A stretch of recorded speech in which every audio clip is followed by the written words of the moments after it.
A critical and often overlooked component of every building is ventilation. Many roofing professionals estimate that 90% of the homes in North America are improperly ventilated. This is one problem area that can be corrected when a new roof is installed. The attics you work on need effective ventilation to keep them cooler in the summer and drier in the winter. For your attic ventilation to be effective in combating heat buildup and moisture condensation, the entire underside of the roof sheathing should be ventilated continuously and uniformly. The best way to do this is to install intake vents and exhaust ridge vents and ensure that they are working together. Now, let's take a look to see how this is done. It is important to understand that a properly ventilated roof relies on a system of products such as Cobra Ridge exhaust vents that work in conjunction with soffit vents or fascia vents. To meet the minimum government ventilation standards, follow the 1 in 300 rule. GAF has developed a chart shown in the Pro Field Guide, ventilation literature, and the GAF website that can show you how much ridge vent and soffit ventilation is needed. For ventilation of complex and uncommon attic spaces, contact Tech Services for assistance with your calculations. Cobra coiled ridge vent can either be hand-nailed or applied with a nail gun. You must have a 3 in 12 minimum roof slope and a maximum 20 in 12 roof slope. On structures without ridge boards, make a 1-inch cut along both sides of the ridge. On structures with ridge boards, make a 1 3/4 inch cut on each side of the ridge. Leave 6 inches of uncut sheathing at each gable end to protect ends from wind-driven rain. Be careful to set your saw depth to cut the sheathing only. Next, cover the entire ridge with Cobra Ridge Vent. Use roofing nails to tack the vent in place. Caulk any ends together if the ridge length is longer than a roll of Cobra.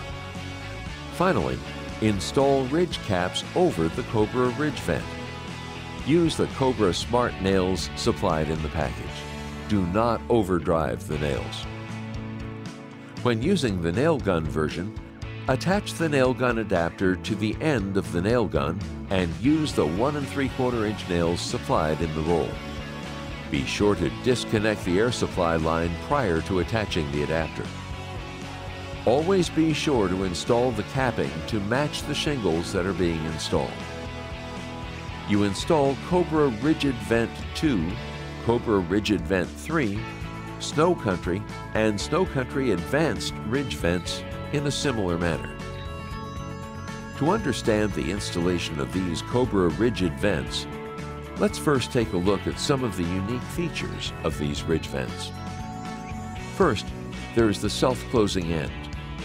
This unique design allows for very easily finished ends.